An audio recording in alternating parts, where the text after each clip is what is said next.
রহিম, তুই তো সারাদিন শুয়ে থাকিস, শরীরের কি কোনো যত্ন নেই? চল, আজ থেকে দৌড়ানো শুরু করি। ফিটনেস বলে একটা কথা আছে। আরে ধুর, দৌড়ালে তো ক্যালোরি খরচ হয়। ক্যালোরি খরচ হলে শরীর দুর্বল হয়ে যায়। আমি তো আমার ক্যালোরিগুলো খুব সাবধানে জমিয়ে রাখি। ক্যালোরি জমিয়ে কি করবি? ওগুলো তো চর্বি হয়ে শরীরে জমা হচ্ছে। দৌড়ালে শরীর স্লিম হবে, মানুষ তোকে দেখে প্রশংসা করবে।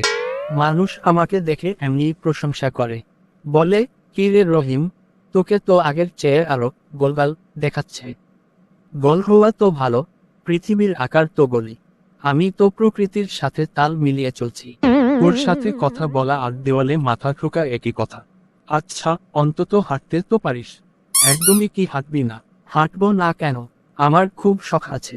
তবে আমি এমন এক জায়গায় হাঁটতে চাই যেখানে কেউ দেখবে না। কেন, লাজুক নাকি? আসলে আমি স্বপ্ন দেখি আমি উড়ছি, কিন্তু ঘুমের মধ্যে স্বপ্নের ঘুরে হাঁটতে গিয়ে যদি বারান্দা থেকে পড়ে যাই, সেই বাটাই তো বেশি। তুই যা অলস, তোর জন্য একটা পুরস্কার থাকা উচিত। আছে তো, পৃথিবীর সবচেয়ে অলস মানুষের পুরস্কার। তবে সেটা আনতে যাওয়ারও কোনো ইচ্ছা নেই, তাই পুরস্কারটা এখনো আমার হাতে এসে পৌঁছায়নি।